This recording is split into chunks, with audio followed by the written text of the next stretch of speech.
All right, let's unpack this.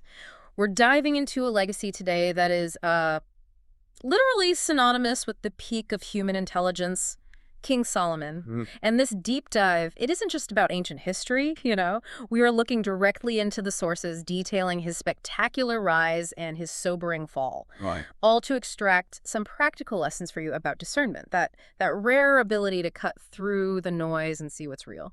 To understand the beginning, you really have to appreciate the context. When Solomon took the throne, he was young. I mean, maybe only 20 years old. And he's stepping into his father's shoes, King David. Exactly. A legendary warrior, a leader. I mean, these are massive boots to fill.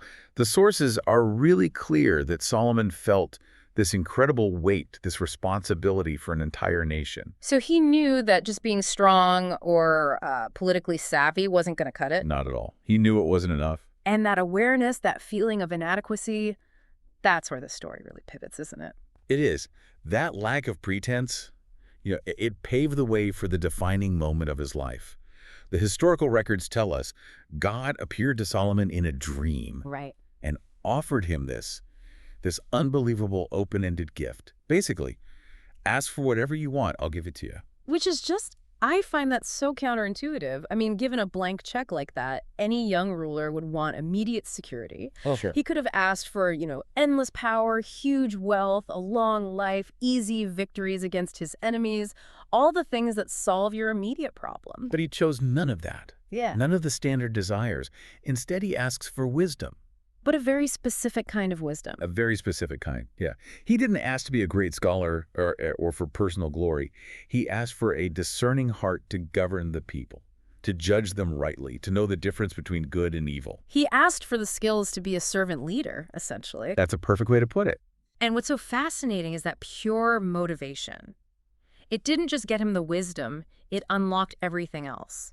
Why did asking to serve rather than to be served get him all the wealth and honor he didn't even ask for? Well, that's where the sources give us this really powerful philosophical link. The request pleased the divine authority because it showed this foundational humility. A focus on justice for others, not himself. Exactly. And because he anchored his desire in that, the narrative says he was granted wisdom unlike any before him or after, plus all the riches and honor. His wisdom became world famous. Kings, queens, they traveled from distant lands, these grueling journeys, just to hear him speak. The Queen of Sheba. The Queen of Sheba. That kind of intellectual authority really defined his early reign. Okay, so let's move beyond the abstract idea of being the wisest man. Yeah. What did this wisdom actually look like when it was up against a real, messy human problem? We have that one shocking anecdote in the sources that, for me, just cements his reputation. We're talking about the heartbreaking case of the two women. The scene is so tense. Two women living in the same house, both claiming the same living baby after one of the children had died in the night. It's a perfect judicial deadlock. No witnesses, no evidence. And both of them are absolutely committed to their story. And Solomon listens, and then he gives this just, completely barbaric command. He says, "Bring me a sword, divide the living child in two, and give half to each woman." And this is where we have to zoom in on the psychology of it. To an outsider, that command sounds insane. It sounds cruel. It sounds like an abuse of power. It does. But the records clarify the intent. It wasn't a solution. It was a mechanism of revelation. Solomon knew that without external evidence, he had to force the truth out of their internal primal motives. The fear of losing the baby wasn't the trigger. Yeah, It had to be the fear of killing the baby. exactly. The command instantly bypasses all the lies. One woman, the sources say, she was driven by rage and selfishness. She actually agrees. She says, fine, if I can't have him, neither can you. Unbelievable. But the other woman, the real mother, she just cries out, begs Solomon to give the baby to the other woman. Just don't let the child die. And in that moment of self-sacrifice, the truth is laid bare. And justice is served. Immediately. Undeniably. It's an incredible act of, psychological warfare used for good. It is. And this is the critical takeaway for you listening to this. True wisdom does more than just solve problems with data or logic. It exposes hearts. Right. It introduces a moral pressure point that forces the real motive to the surface. Solomon's discernment saw past the words into the love, the fear, the selfishness. And that kind of discernment didn't just stay in his courtroom. It flowed out into his leadership, creating this golden age of stability. Oh, absolutely. His reign was one of tremendous peace and prosperity. Trade flourished, the nation grew wealthy, the borders were secure. It shows that when wisdom is actually applied to how you govern, it creates real, tangible benefits for everyone. And you saw it in his building projects, especially the temple in Jerusalem. It was magnificent, a symbol that wisdom demands excellence and devotion. But his legacy for us today, I think, is less about the buildings and more about his writing. He wrote so many of the Proverbs. Proverbs are not abstract philosophy from some, ivory tower. They're short, powerful statements that just capture the predictable patterns of life. They cover everything from, like, tiny daily interactions to huge life consequences. Everything. Give us an example of how one is still so applicable today. Okay, let's take his observations on work and laziness. One proverb basically says, a little sleep, a little slumber, a little folding of the hands to rest, and poverty will come on you like a thief. That's not just moralizing, that's just an observation of how the world works, an economic law. It's an immutable law. Or think about the one on self-control. A person without self-control is like a city whose walls are broken down. I love that imagery. It connects instantly. I mean, whether it's your personal finances or keeping your cool in a stressful meeting, if you don't have that internal structure, you're just vulnerable. That's the genius of it. Solomon always emphasized that wisdom isn't about knowing everything. It's about living rightly. It protects you. It guides you. And warns you.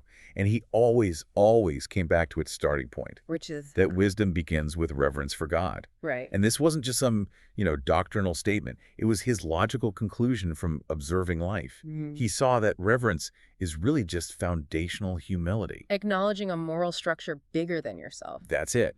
And without that humility, the sources explicitly warn us that massive intelligence just becomes a more effective tool for self-destruction. And here is where the story pivots so dramatically. The ultimate cautionary tale. The great paradox of Solomon's life. The man who was granted this unparalleled wisdom, he failed to live by the very principles he wrote down. It's tragic because it's a slow erosion. It wasn't a sudden collapse. He had the blueprint for a wise life, but as he got older, he let political pragmatism win out over devotion. He started making alliances through marriage, taking many foreign wives. Initially for strategic peace, It seemed like a smart move. But wait, if he wrote the Proverbs warning about these very dangers, about bad influences and a lack of control, how could the wisest man alive make such a clear series of self-defeating compromises? That is the core question, isn't it? Yeah. The sources suggest he lost the humility to say no to the immediate benefit. He thought he could handle it. He thought his wisdom made him immune, that he could possess the knowledge without needing to maintain the obedience. And slowly, the very foundations of his success began to crumble. And this tension, it reveals the most important lesson for us. Wisdom has to be lived. It's not something you just possess. That's exactly right. Having the knowledge alone doesn't protect your heart from the slow drip of compromise. The fall of Solomon shows that wisdom requires continuous active obedience, humility in practice. Even the greatest mind can fall if that anchor of humility is lost. And we get to see his reflection on all this late in his life in the book of Ecclesiastes. He'd lived the life of maximum experience, power, pleasure, everything, and then he looked back. He took a full inventory. He pursued knowledge, pleasure, massive wealth. He built incredible things. But his conclusion, after trying it all, was that chasing these things without God is ultimately empty. Vanity, as the sources translate it. Vanity. Meaningless. He found that even the highest level of effort and intellect don't generate lasting purpose on their own. His final summary in Ecclesiastes is just. It's the culmination of his whole life. He concludes the greatest wisdom is simply to fear God and keep his commandments. It's a full circle moment, a return to the foundational humility he started with, but sadly after a lifetime of detours. So if we look at the entire arc of this deep dive, the incredible rise and the sobering fall, Solomon's life shows us that wisdom, when it's genuinely sought for the right reasons, it leads to peace and justice. But it leaves us with this potent warning. I mean, today we live in an age of information. Knowledge is everywhere, instantly. But discernment is incredibly rare. That's it. We have all the data, all the facts, but we often lack the wisdom to use it rightly, or the humility to live by what we know is best. So the key takeaway from Solomon's paradox is that wisdom isn't measured by how many facts we know. It's measured by how faithfully we live what we know. His life just screams that success without purpose is hollow. And intelligence without humility is dangerous. That initial humble request, asking for wisdom to lead justly, that was the key that unlocked everything for him. And the slow slide into compromise was what threatened to take it all away. And that invites us to end this deep dive by asking the very same question God asked Solomon at the start. What do you want most? And if your answer is truly wisdom, not for personal gain, but for righteous living, then what single small compromise are you allowing today that threatens the humility required to keep it? Hmm. That's the challenge Solomon's paradox leaves us with.